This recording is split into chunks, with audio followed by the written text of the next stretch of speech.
history of partition, although it is very horrific, everybody knows about it. So I used to presume that most of the things are already done. What is new there? There's nothing left. But this book actually gave me a massive surprise. India 100 years ago today was a fundamentally different place. And it got me wondering what the Raj, what British India actually looked like 100 years ago, because it's a far larger story than we tend to realize. And 5 separate partitions would divide this one massive super colony into 12 separate nations. We regularly post exquisitely beautiful photos of various monuments. So we have these stories in our background all the time. Even in the post-World War II scenario, we have that very famous film, Patanga or something. We have that song, Mere Piya Gaye Rangoon. So yeah,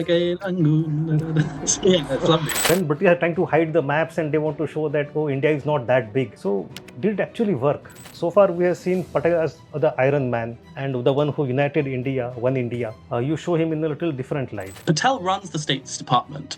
Mountbatten plays a huge role in the States, as does Patel. But VP Menon shows up in every document. How do you think knowing the history of partitions would help the students appreciate these issues in present context better? I think that you can't really understand what's going on without understanding the past. Do you think there is any chance of either 6 partition, 7 partition, 8 partition? We've seen that recently with the Pakistan support for the kind of terror groups that attacked in Kashmir recently. And if Pakistan invaded India saying we want a united, Pakistan ruling, it wouldn't work.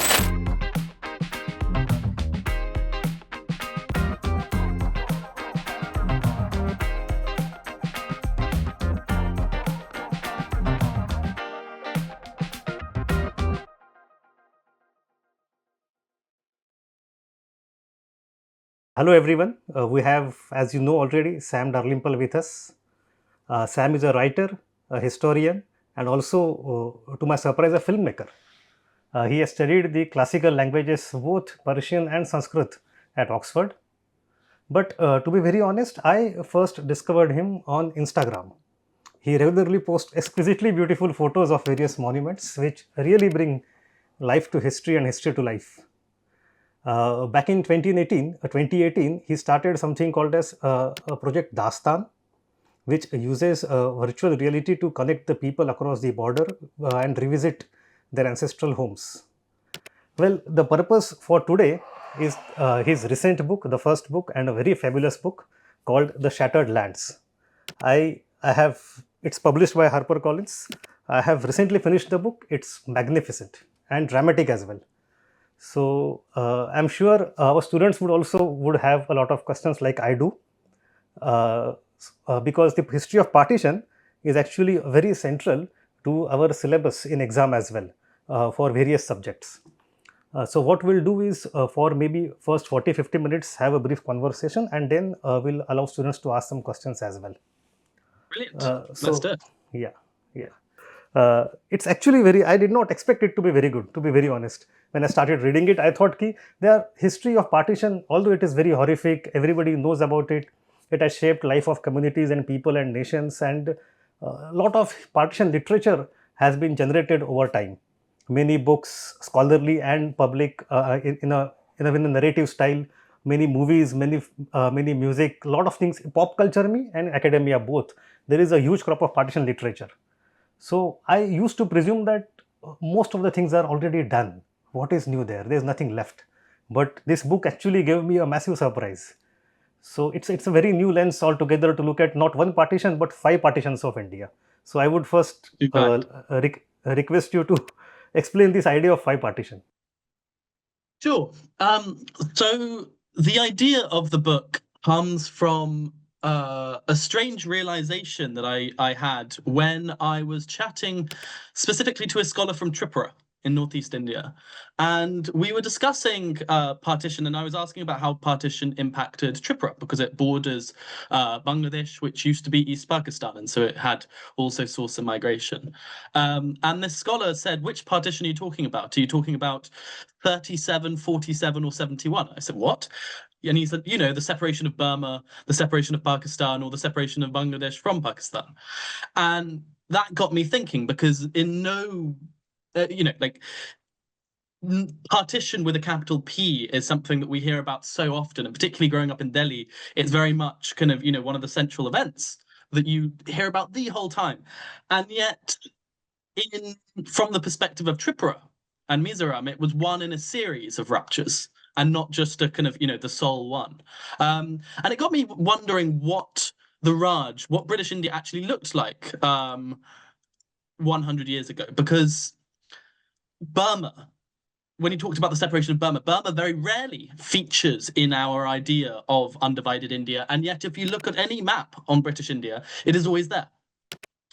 And the more I got researching, the more I realized that India 100 years ago today was a fundamentally different place. What is known as the British India, or the Indian Empire, as is written on the passports from the time, actually stretched from modern-day Yemen to modern-day Burma, encompassing a quarter of the world's population and including everything from Yemen, Oman, the UAE, Dubai, Abu Dhabi, etc., Bahrain, Qatar, Kuwait, India, Pakistan, Bangladesh, Nepal and Bhutan, and Burma.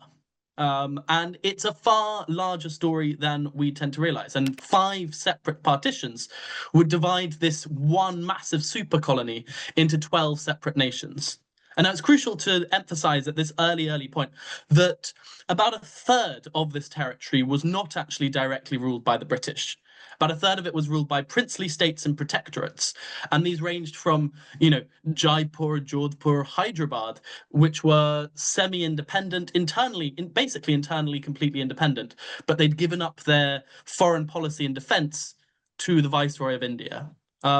What we tend to forget, however, is if you look at the Raj manuals on the princely states, on these semi-independent rulers, it opens alphabetically with Abu Dhabi in the Gulf, and goes on to include Bhutan, etc. And so the 5 partitions that we're going to be talking about today are in 1937. You have the first partition that inspires everything else. This is the partition of Burma from India. And this will lead to a massive refugee crisis. 366,000 Indians are subsequently expelled from Burma.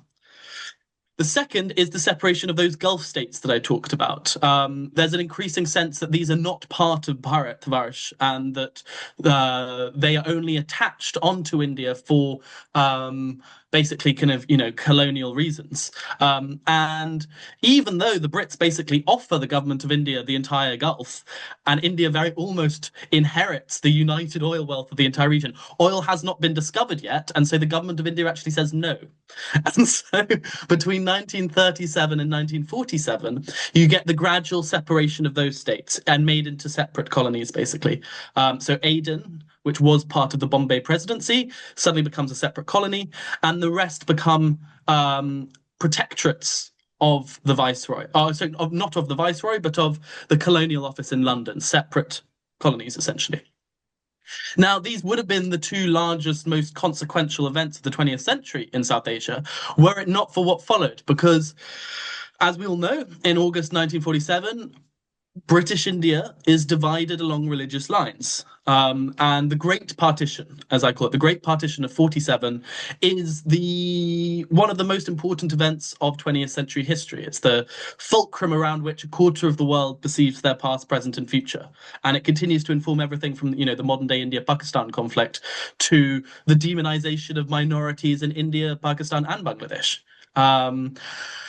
Now, the fourth partition is the fact that when the Brits draw that borderline, they only divide British India. And the third of the subcontinent that's under princely rule is not part of this division, is not divided along religious lines. And these princely states are given the choice to choose which country to join. And one of the strange realizations is that 81% of the India-Pakistan border is not drawn by the British lawyer Cyril Radcliffe, but made by just the decisions of 7 princes. So, i.e., the border states of Jodhpur, Jaisalmer, Kutch, etc., as well as the ones on the Pakistani side, Bhavalpur, Khairpur, etc. And were it not for the decisions of these princes, the border would be very different. Pakistan could have extended deep into Rajasthan and Gujarat, or India, had it gone differently, could have extended deep into Sindh and Punjab on that side. And obviously one of the legacies of the partition of princely India is the essentially unofficial partition of Kashmir state between India and Pakistan. So to this day, Pakistan administers the north and west of Kashmir, and India administers the south and east of Kashmir. And that is a direct legacy of the fight, India and Pakistan's fight over Kashmir. And there's all sorts of interesting stories that we can get into later. Manipur almost joins Burma. Several Pakistani states almost go independent or try to join Afghanistan. It's far more complicated than we tend to realize. And of the 550 princely states, basically about 2 or 3 of them actually had any intention of joining the country who aligned with their religion. Most of them wanted to see what deal could they get. So Jodhpur spends months negotiating with Jinnah, as does Jaisalmer. And you can imagine large swathes of Rajasthan almost ending up as part of Pakistan. Now, the final partition that we're going to talk about today is, of course, in 1971, Pakistan itself is divided. At its independence, Pakistan includes both the Pakistan of today, but also modern-day Bangladesh, which was East Pakistan, and actually had the majority of the country's population, about 55%. But after decades of increasing racism towards the East and politicians from the East being shut out of the government thanks to the military coup in Pakistan, and Bengalis famously weren't part of the Pakistani military, which meant that when the military takes over, suddenly 55% of the population is cut out of governance. The Pakistani army will later send the army in to kind of deal with the Bengali nationalists, leading to what many consider a genocide. And eventually India intervenes, Third India-Pakistan War happens, and it culminates with Bangladesh's independence, the 12th nation state to emerge from what was once one British colony, British India. And so that's what me and Nikhil are going to be talking about today, and we hope you enjoy it. Yeah, but before we enter into the story of partition, what I found, I think, in the first chapter itself, a very interesting nugget of information, that British were trying to hide this empire. Like in the context of 19th century Europe, I think the size of the empire was the direct yardstick for prestige of a nation. The larger the empire, more prestigious is the nation. So when British are trying to hide the maps and they want to show that, oh, India is not that big, so did it actually work? So always from about the 1880s, as the Brits begin expanding, there is a sense that no one's quite sure how big India is. And there are, for example, Nepal and Bhutan are only shown on some of the maps and not all of them. So if you look at the 1909 map of the Raj, Nepal and Bhutan appear just like any other princely state. But if you look at other maps, they sometimes are independent. Likewise, a lot of the states of the Gulf and of Yemen are very often treated as independent. And this had to do with not pissing off Britain's neighbours. So although Britain was treating states like Dubai as any other princely state, like Jaipur,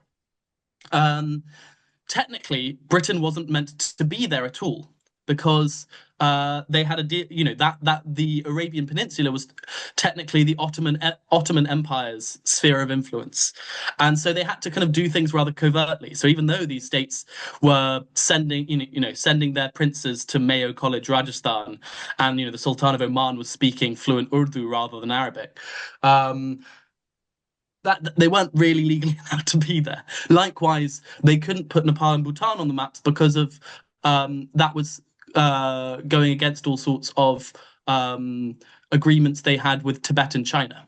And as a result, what you get is this, what Lord Curzon, I think, called a layered defense around India. So you had the core of India, but then you had a series of protectorates of uncertain status that legally were part of British India, but on an international map were never shown.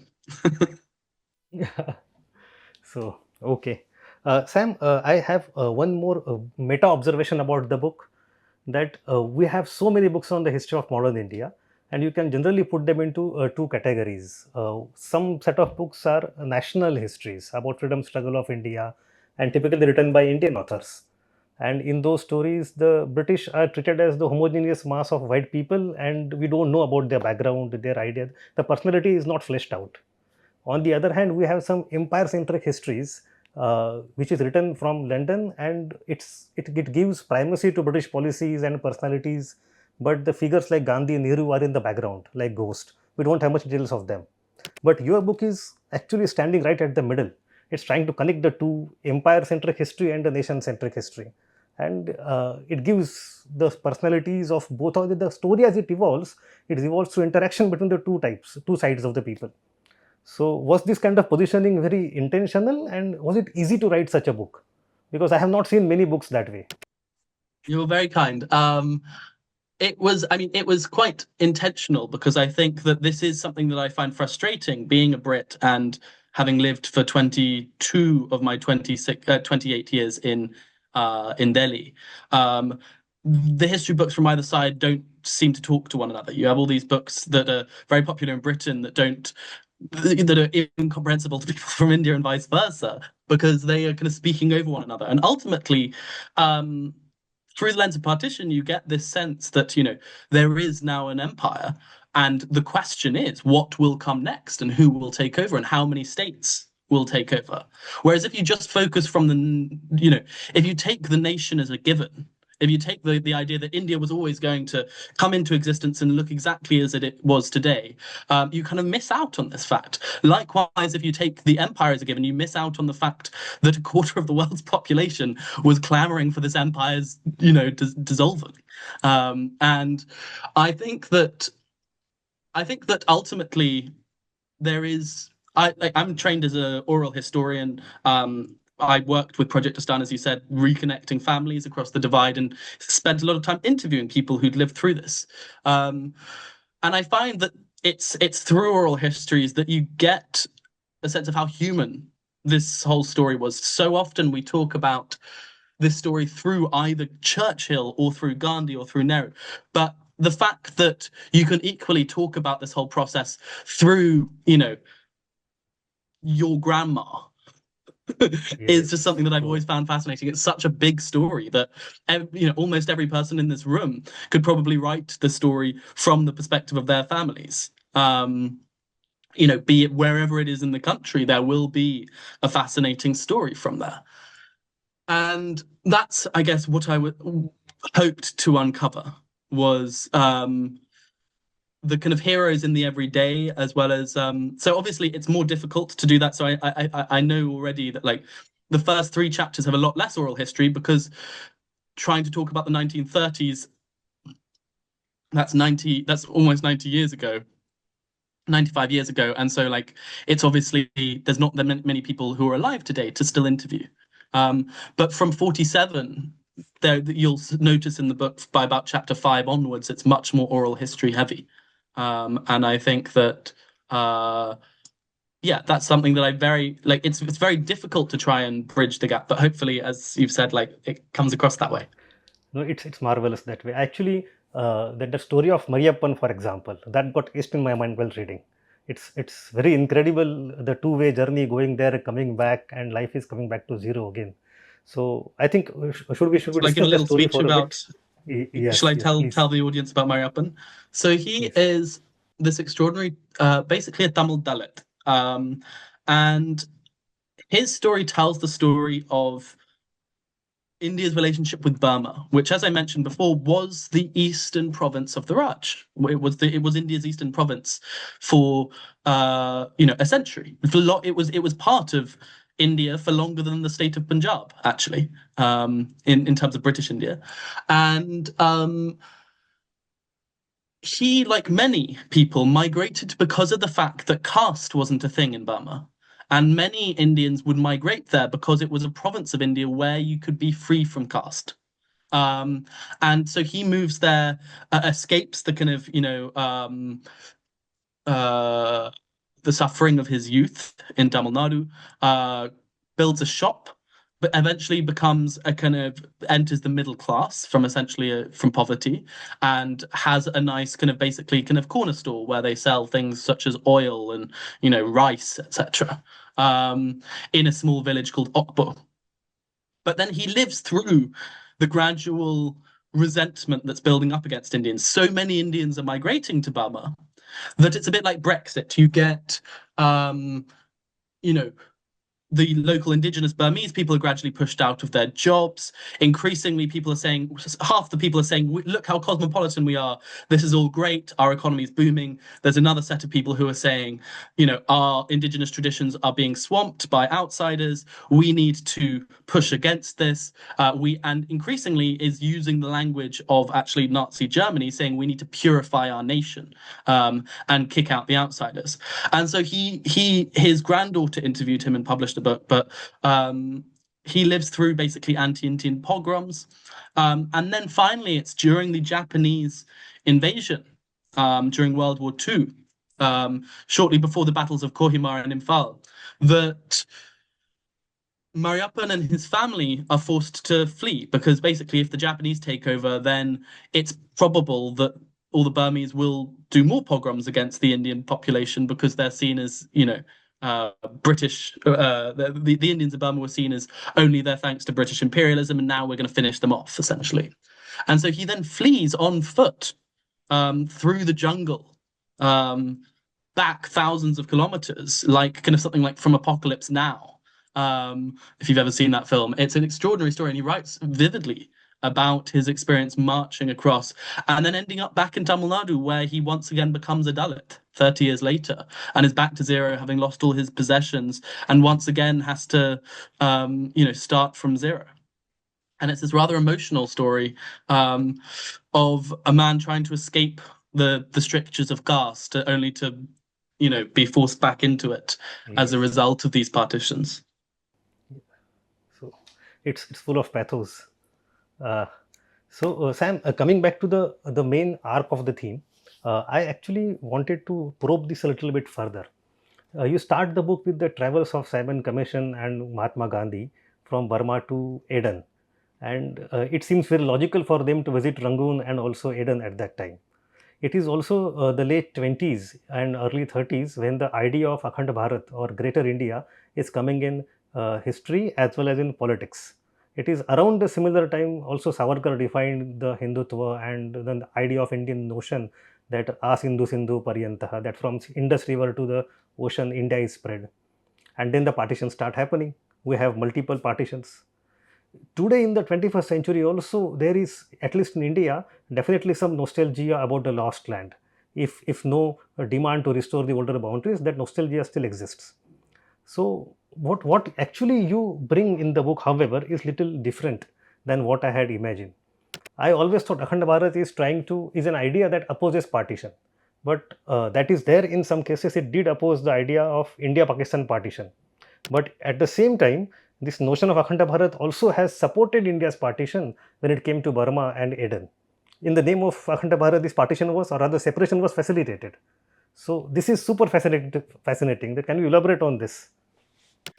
Sure. So one of the things that I think surprises people from India the most about this book is the way in which undivided India is, I think, I challenge. So when I grew up in Delhi, we've got this idea of undivided India, India, Pakistan, Bangladesh.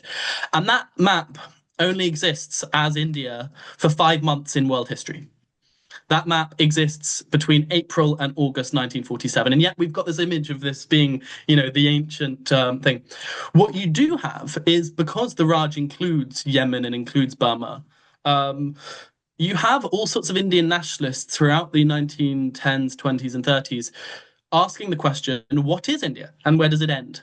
And so you've got some people saying that actually Yemenis and people from Dubai and people from Burma are also Indians, and we should all be able to share in this together. I actually write in the book in chapter 1 and 2, you'll meet both Burmese people and Yemenis who consider themselves Indian nationalists. At the same time, there's this gradual opposition to these regions remaining part of the Raj, actually from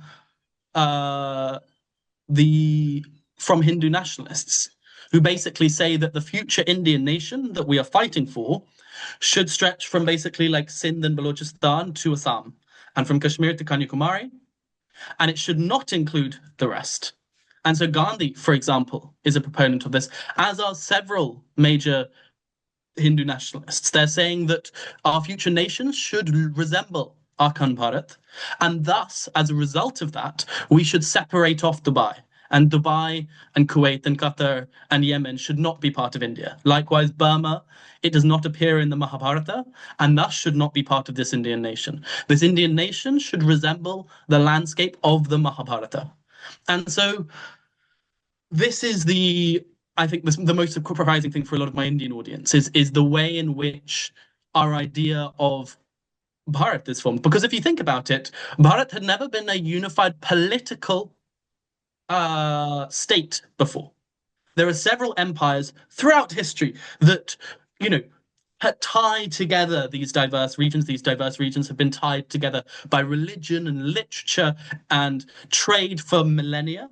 There are several empires, such as the Ashokas and the Mughals and the Sultanates, that also unify large swathes. But the map that we have in our head, from Balochistan to Kashmir to Assam and Nagaland and down south to Tamil Nadu, only exists for 5 months, ever. And it's from April to August 1947. And so it's interesting how the idea of creating Bharat as a nation state comes about, because the thing that we forget, I think, very often is that the idea of a nation state has never existed in world history until about the 1700s. Which is when the French Revolution happens, and once they've got rid of the monarchy, they're like, okay, who should take over? Who, and what is tying any of these diverse regions together?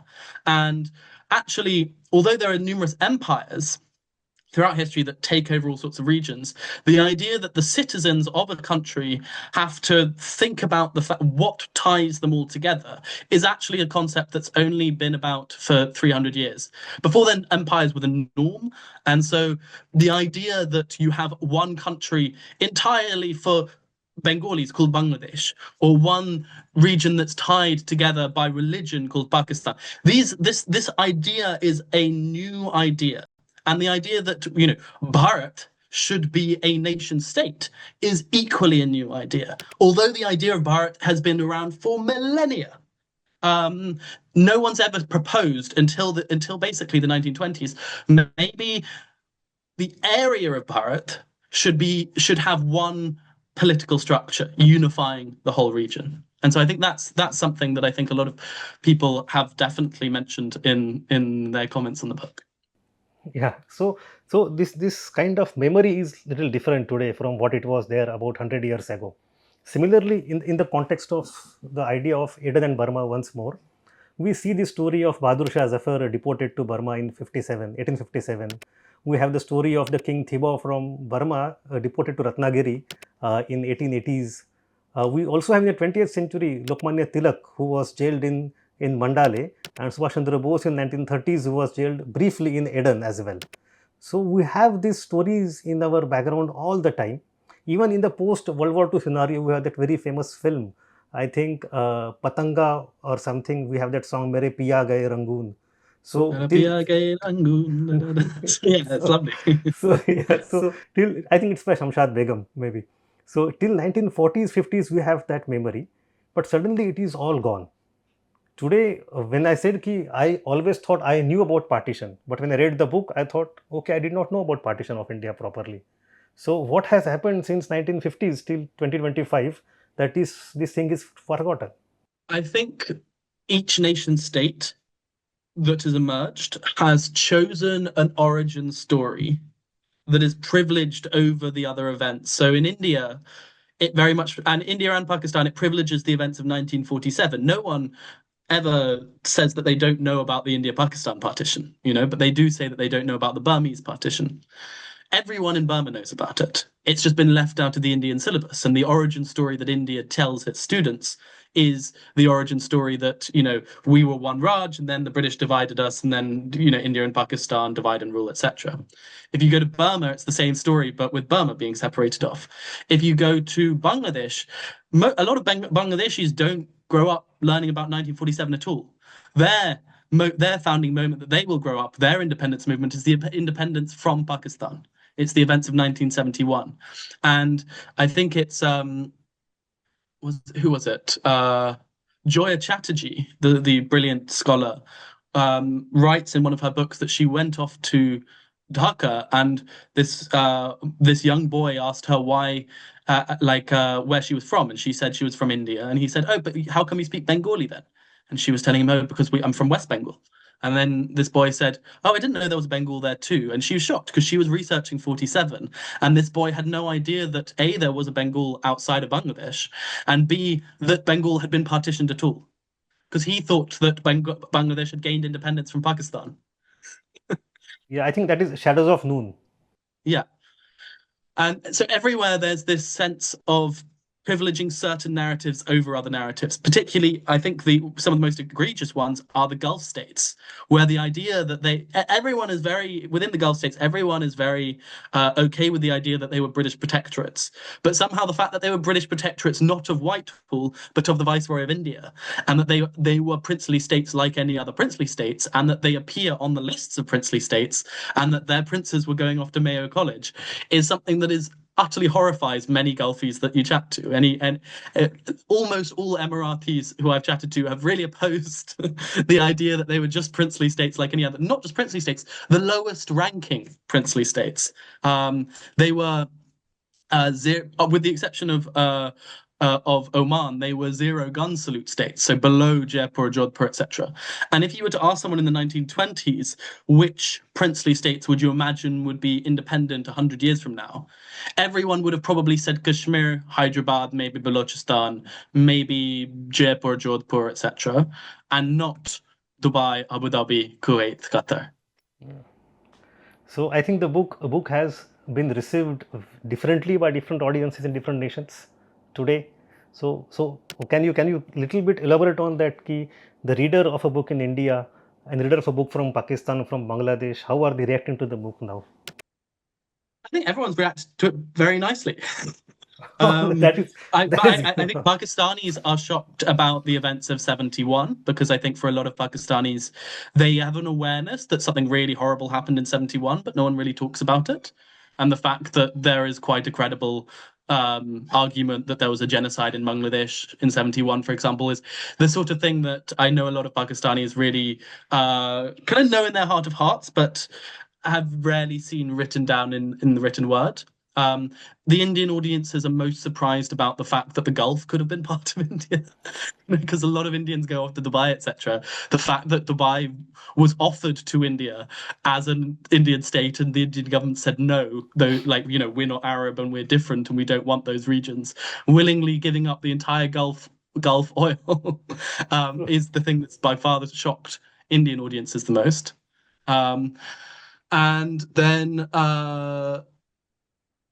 so that shocked Indian audiences. Brits are just shocked by the kind of awfulness of British actions throughout this whole thing, and the fact that you've got quite how bad, for example, kind of some of Mountbatten's decisions were, or the fact that during the Quit India movement, some of the horrific kind of massacres that the Brits commit is shocked the British audiences. And then the Gulf states are likewise shocked that they were the lowest ranking Indian princely states and not ancient monarchies that have always been, had an eagle on their hand and chasing through the desert with no threats from any other countries from time immemorial. Like that shocked them. Yeah. So that's fascinating. That's interesting. But I'll when I was reading the book, I found a lot of things that were there somewhere in some readings, but I had not seen them front and center so far. For example, at least for Indian audiences, the Jinnah's portrayal is very different than what you get in many other books. That Jinnah till 1930s was trying to find a middle ground is new to many of us. Similarly, Mountbatten, for example, in 1947, in your narrative, Mountbatten is actually coming across as a pro-India person rather than the otherwise.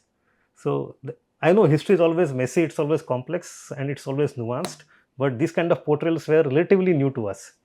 But I would want to focus on one personality which is nowadays quite important for various reasons, that is Sardar Patel.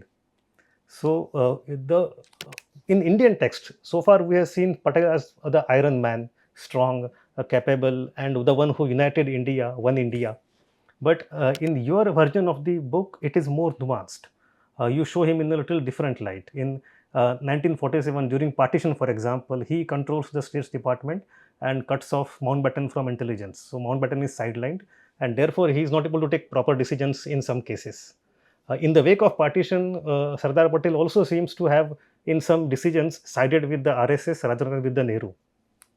But most interestingly, I also find your suggestion quite interesting that in integration of the princely states, it is Mountbatten whose role is more, I would say, central than that of Patel. It is not said openly, but that is the image picture I got in uniting India that way. So is that right? Is this No, I assessment don't. correct? I think you're right on the first two counts. I don't think you're right on the last one. So I think that yes, Patel's far more complicated than we're led to believe. Yes, he very frequently sides with the RSS over Nehru, and they have a big fight and divide. That they almost kind of break apart over this issue. And there's numerous new scholarship coming out on this exactly. Mountbatten plays a huge role in the States, as does Patel. I think, to be honest, the most important person who shows up everywhere and isn't nearly well known enough is VP Menon. So he's a Malu who's the leading civil servant in I think the IAS, and he's the person who I mean I've chatted to a lot of scholars about this, and we're always incredulous by the fact that Patel runs the States Department, but VP Menon shows up in every document in a way that Patel has multiple roles and is overseeing everything. So he's the head and he's in all the rooms chatting to Nehru, Gandhi, etc. He's also running the intelligence services. He's got a lot on his plate. The person who is really looking into the nitty-gritty of every single dispute is VP Menon. And I personally feel that he hasn't got his due in the 21st century because he really is on the ground flying in and out of states. He's literally like, he flies down to Travancore, he flies off to Junagadh, he's in and out, he's the person who brings the instrument of accession from Kashmir to India. From the Maharaja. So VP Menon is literally the man on the ground everywhere. And I personally find it's this guy from, I think it's Southern Kerala. He's the person who really should be. Patel is hugely central, but it's the equivalent of the difference between kind of talking about Modi's foreign policy, but then Dr. Jaishankar is the one who's actually the foreign minister going off and doing all of the running the international affairs, and is the person on the ground with all of those things. You can say it's Modi's foreign policy, but it's Dr. Jaishankar who's actually on the ground doing these things. So to me, that's VP Menon and Sardar Patel. Patel is the person who's in charge and coming up with the policy. VP Menon is the person who's implementing it. Yeah, so that's when I read Ram Guha's book of many years ago, India After Gandhi. There is a chapter there that talks about the basket full of apples. That was a kind of a barter that Patel and Mountbatten struck. Patel said, "We will possibly accept partition provided you give us all the princely states." And then I think you have also told that story very well. So that's where I was coming from, to be very honest, that a lot of out of 550 princely states, most of them relatively became part of India due to rule of Mountbatten, then that of Patel, and the one who stuck out later on, there the role of Patel becomes important. Is that the way to look at? Yeah, so Mountbatten very much again, VP Menon plays a key role as well. So Patel and VP Menon basically come up with this thing where it's we don't know how to we need to persuade Mountbatten to take this personally as his mission because there's no one else who will be able to convince all the princes because he's got the power to do so. And so they basically, Menon, I think, goes up to him and makes Mountbatten, is so successful at convincing Mountbatten to do this that he convinces Mountbatten that Indians currently will hate you because you're accepting partition and your legacy is going to be division.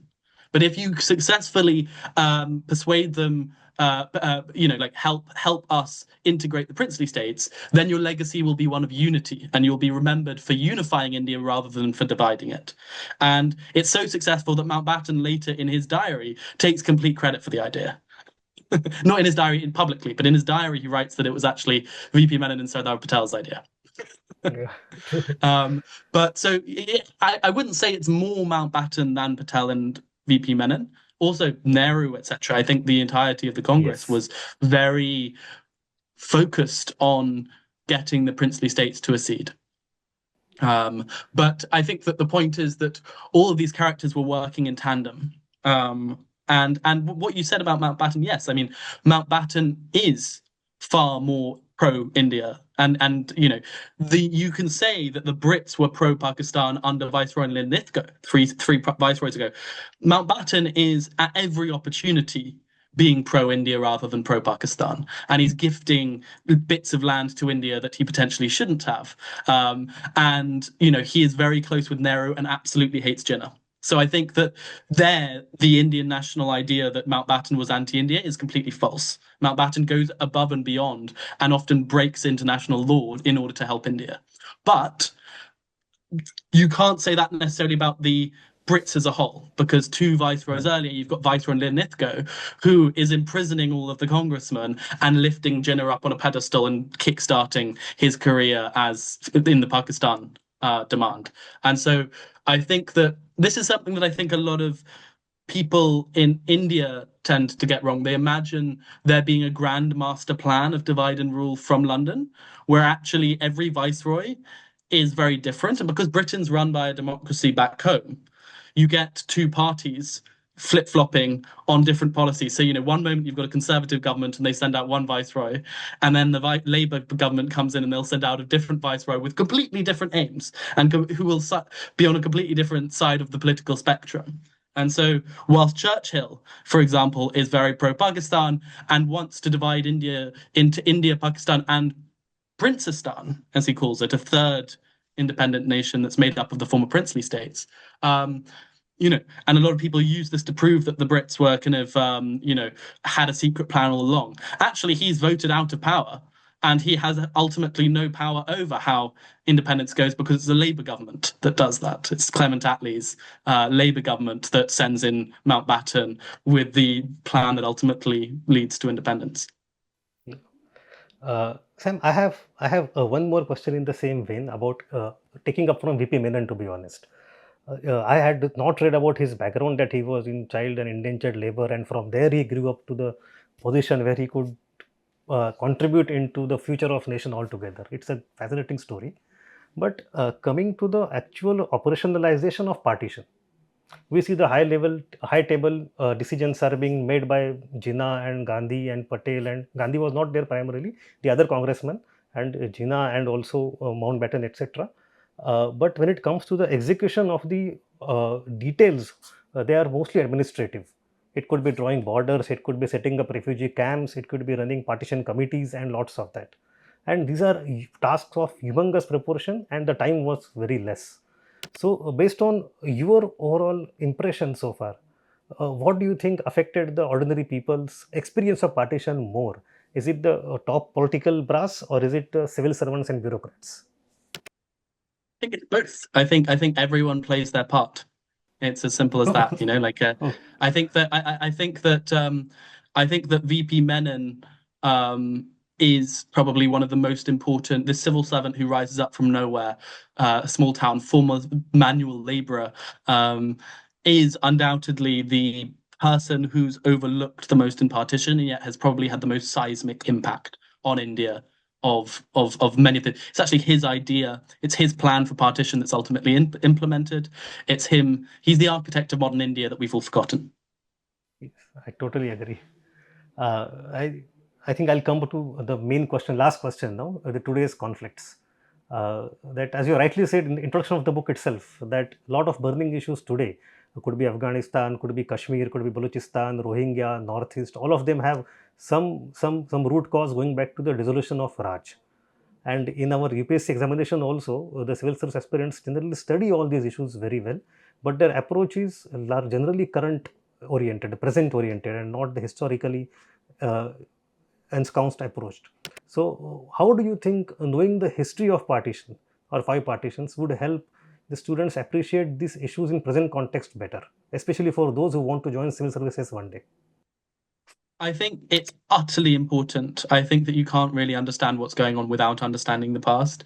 I think, for example, the fact that someone in Lahore, like the fact that Lahore was once one of the main cities of India, and the fact that everyone that you chat to in Pakistan ultimately comes from the same background as you, but has and has had the same history up until the point when they suddenly diverged. It's if we're ever going to create peace between these countries, it's going to be based off the fact that until recently they were part of one country, and the fact that our grandparents are still alive and they can remember a time before this division was the case, before they became others from each other. Any peace process is going to be based around this fact, isn't it? And likewise, it's only through understanding the origins of why Burma is so animosity towards the Rohingya that you can really understand the present day crisis and why Rohingya refugees are coming into India today, and understanding India's responsibility to them, as well as but why Burma is currently genociding them, basically, you don't understand without understanding the fact that these places were all part of India, and why, and the fact that these Rohingya refugees are attacked on the basis that they should have been in India after Burma's separation and weren't. Like Burma classified them as Indian aliens, basically after Burma's separation. This is a history that no one in India knows today, and yet is the very reason for these people's discrimination in their homeland. Yeah. Even as recent as last week, we have one small controversy going on. The Delhi police has given some in written that the Sylheti language is Bangladeshi language, and that debate is right now going on in media. So people don't know the history of Sylheti, history of Sylhet also. I once read that book by The Midnight Children by John Kay, and there he describes how Malda was supposed to go to East Pakistan and Sylhet was supposed to come to India. But for the sake of geographic contiguity, these things were exchanged, and Malda ended up in India, Sylhet ended up in Pakistan. So these things have not, the partition is not over. The things are still going on that affect us daily.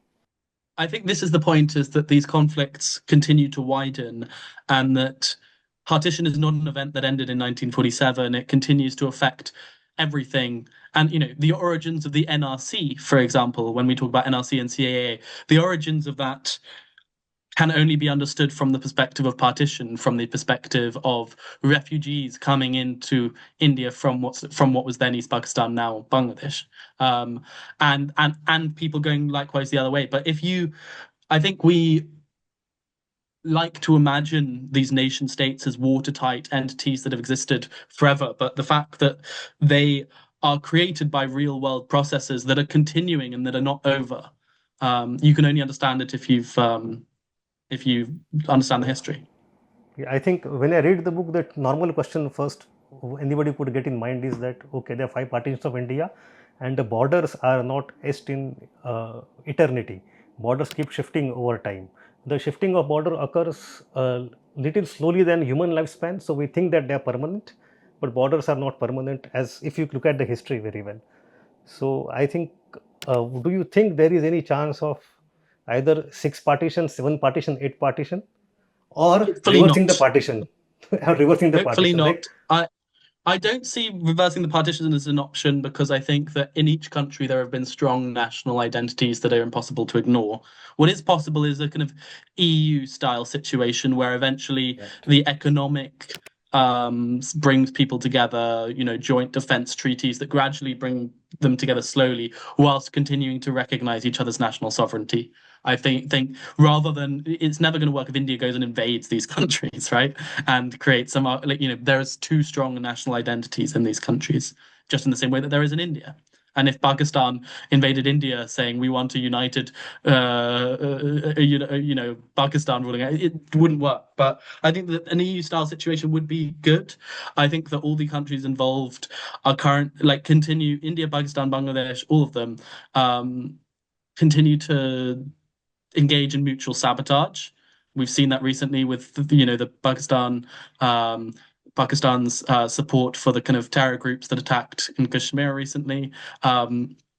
India has, throughout its history, supported various, obviously the Bengali groups that later gained Bangladeshi independence were supported by India, and as was several groups in Balochistan. Pakistan has supported the Khalistan movement and Kashmiri independence. So it's only going to be through resolving the mutual sabotage and the terror attacks. But I'm hopeful personally. I think that there is still hope despite everything. But it is worth saying that India and Pakistan are currently more divided, and there's less interaction between their civilians than there was between the US and the USSR during the Cold War. So it's a very bad moment. And they're both that is nuclear very armed. surprising. Yeah, That and yet until the 50s there was so much communication. Anyway, we should move on to questions because I'm going to have to leave in about 10 minutes for another. Yes. Yeah. So we have the first question by Kaushik Srinivas. He says, "Hi Sam, congrats on your work. I have a question regarding the history of partitions. In 1937, when Burma was separated from India, it resulted in a mass exodus of people who went to southern states of Andhra and Tamil Nadu. So my question is, why don't we get a lot of accounts of the stories and documentaries in India? Why that is forgotten?" We should. I think that there is increasing focus on it. Until recently, the only book really talking about it was Amitav Ghosh's Glass Palace. Yes. And yet you can see it quite, go to Chennai and there's Burma Bazaar. And and you go to Chettinad and you see these palaces built on Burmese wealth.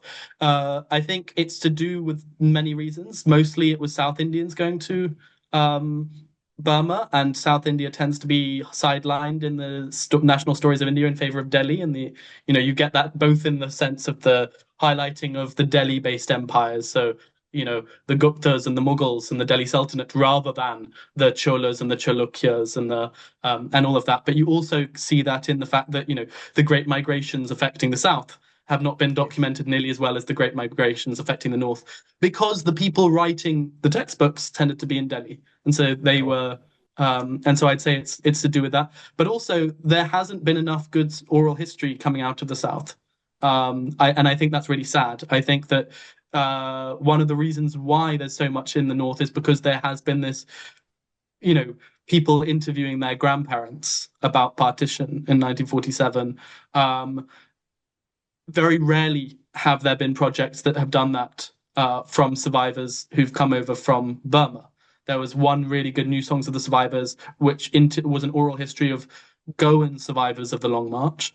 And then MP Mariappan, his daughter was an oral historian, I think, in the States, and came back and interviewed her father.